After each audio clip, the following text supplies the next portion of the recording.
Иран жерінде Адай руының таңбасы бейнеленген көне құлпытастар табылды. Олар шамамен 9-10 ғасырларда жасалған. Бабалар ізімен ғылыми экспедициясы Гүлістан провинциясындағы тау басында жатқан киелі мекенге арнайы барып, тарихымен танысты. Бабалар ізімен ғылыми экспедициясының Гүлістан провинциясындағы сапары Ақбент ауылының маңындағы ежелгі мешітті аралаудан басталды. Ол шамамен 1720 жылдары Қазақтан шыққан оқытушы Шағурбаттың бастамасымен салынған. Сол заманда мешіт жанында медреседе жұмыс істеген. Тарихи деректерге қарағанда түркіменнің атақты классик ақыны Мақтұмқұлы дәл осы медреседе Шағурбаттан дәріс алған. Бүгінде ежелгі нысан қараусыз қалғандықтан қирауға айналған.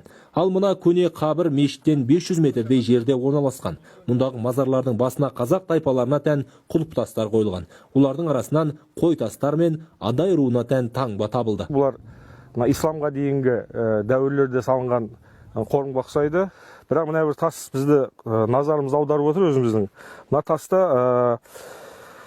мына тастың екі бөліктен тұрады. Мына жоғары жағы бас жағында біздің қазақтың кіші жүзіндегі байылына кіретін Адай тайпасының белгісіне ұқсайды.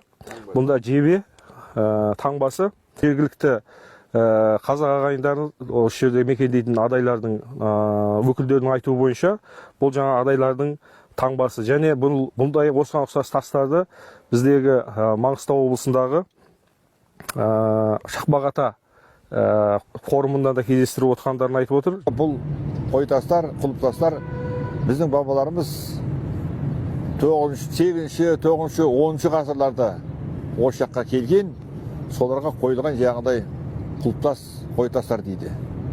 Оны әрине біздің ғалымдар келіп зерттеу керек.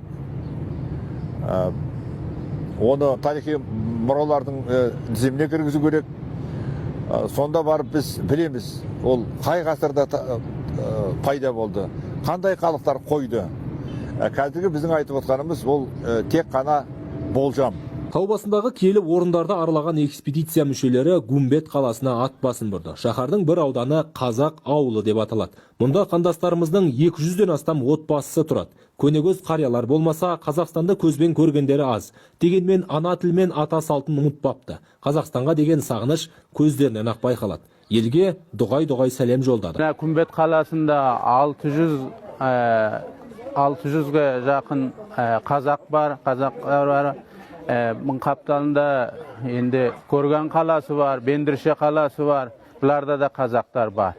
Мен мына Гумбет қаласының қазақтарының несінің тарапынан сәлем айтам Қазақстан Республикасына. Алыстағы ағайынның сәлемін арқалап Тегеранға аттандық. Ел астанасындағы ұлттық музейде елденіз жалайыр мемлекеттерінің тұсында қолданылған жәдігерлер сақталыпты.